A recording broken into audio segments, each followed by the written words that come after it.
Okay, you modern humans, in this video, we'll cover a very short bio of the man behind the microphone. No, not me, Sir Henry Campbell-Bannerman.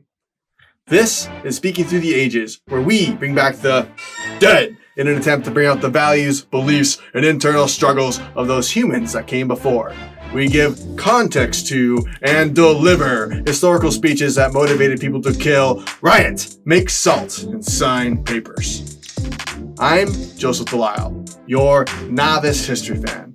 If you're a fan of Speaking Through the Ages, subscribe and click the bell for notifications.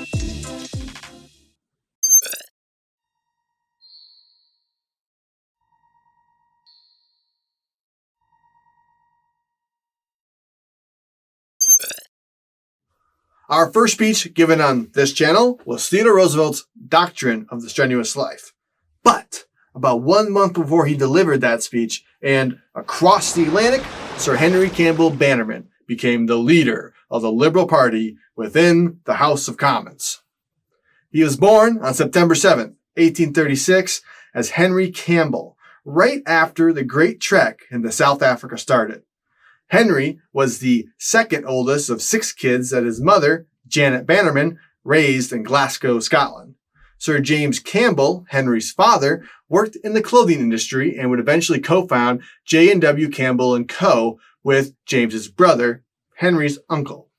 Sir James Campbell would start the family political tradition by being elected to the city council in 1831. And in time, Henry Campbell would also become a partner in the family business and eventually a politician. Both his father and older brother were named James and politically aligned in the conservative camp, who descended from the Tory party. At this time, the conservatives deeply wanted to maintain and restore the monarch's power, the rule of the landowners and the gentry, and the religious supremacy of the Church of England. Henry Campbell would depart from his father and brother's view to fall into the liberal camp.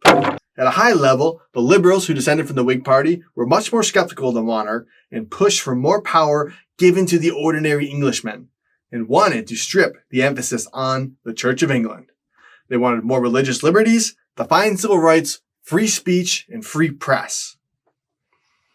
In 1871, Henry Campbell would inherit an estate from his uncle and on his mother's side, but in order for him to accept the estate, his uncle required in his will that he would have to change his last name to Campbell-Bannerman.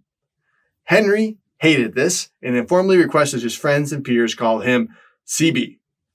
He was married in 1861 and would share every possible moment with his wife, Sarah Charlotte Bruce.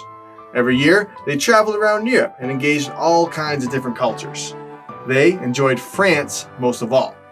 They're very much alike and even shared the same bad habit of overeating. They would both die weighing around 280 pounds. Coming up, finally, the speech, Methods of Barbarism, in the next video. Thanks for exploring the ages with us. Throughout Speaking Through the Ages, we'll encounter different countries, cultures, and histories. We'll cover more detail and reveal little by little as each speech requires. We hope you enjoyed this episode. And remember, if you liked this video, be sure to subscribe and click the bell for notifications.